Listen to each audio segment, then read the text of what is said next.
Kita melihat data terbaru BPS di mana neraca perdagangan kita surplus 3,51 miliar dolar Amerika Serikat. Namun untuk besi dan baja pada bulan November ini turun atau ambles mencapai 276 juta dolar Amerika Serikat secara month-to-month. Nah, seperti apa Anda melihat tren ini? Saya kira kalau baru 1 bulan kita belum bisa sebut tren ya. Memang pasti ada beberapa faktor. Yang pertama saya kira mengenai hambatan dari sisi logistik, karena juga ada kesulitan di supply chain. Kemudian juga dari faktor musim, karena sekarang ini kan di China pun dan negara-negara Northern Hemisphere itu sudah masuk musim dingin ya. Jadi memang terjadi penurunan, biasanya penurunan dari kinerja mereka sendiri. Jadi memang itu mempengaruhi juga demand. Tapi menurut saya ini belum merupakan sebuah tren sih.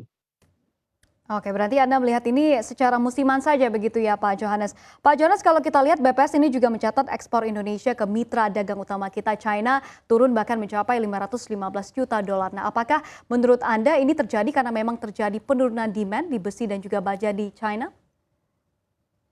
Ya, yang pertama memang kita lihat ada pengaruh atau ada penurunan ya di tingkat ekonomi China sendiri, itu yang pertama.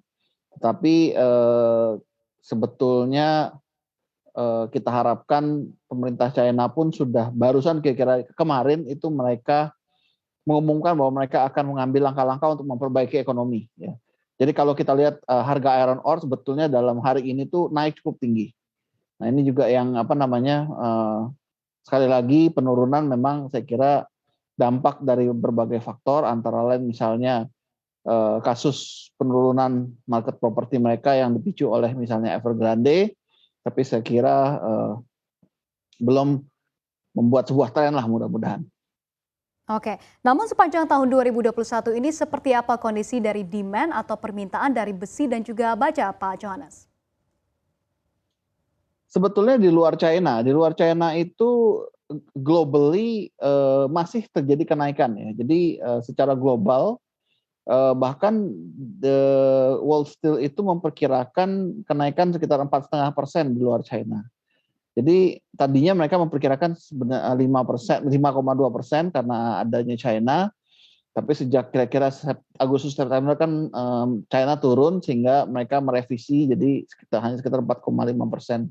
Jadi di luar China pun sebenarnya bagus sekali ya, terutama Amerika itu bagus sekali. Dia data-data ekonominya pun bagus sekali. Memang China agak sedikit anomali itu, serang aja sih. Oke, kalau untuk di Spindo sendiri seperti apa permintaan atau demand-nya dari besi dan juga baja saat ini? Di Spindo sendiri puji Tuhan kita bulan November ini bisa menutup dengan pencapaian yang menurut saya relatif baik ya untuk kuartal 4. Kemudian kita juga masih ada beberapa order yang akan kita deliver di bulan Desember, sehingga secara umum saya lihat kuartal 4 ini akan menjadi sebuah kuartal yang baik juga.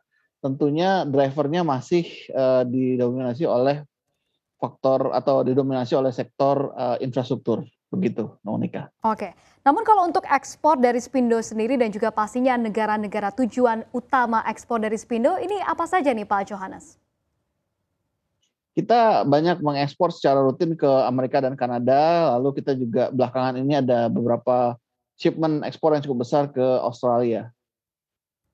Oke, namun kalau untuk kondisi dari permintaan dari domestik sendiri untuk Spindo ini seperti apa Pak Johannes? Kita ketahui kan proyek-proyek infrastruktur ini sudah mulai kembali bergerak seiring juga dengan pelonggaran mobilitas yang dilakukan oleh pemerintah.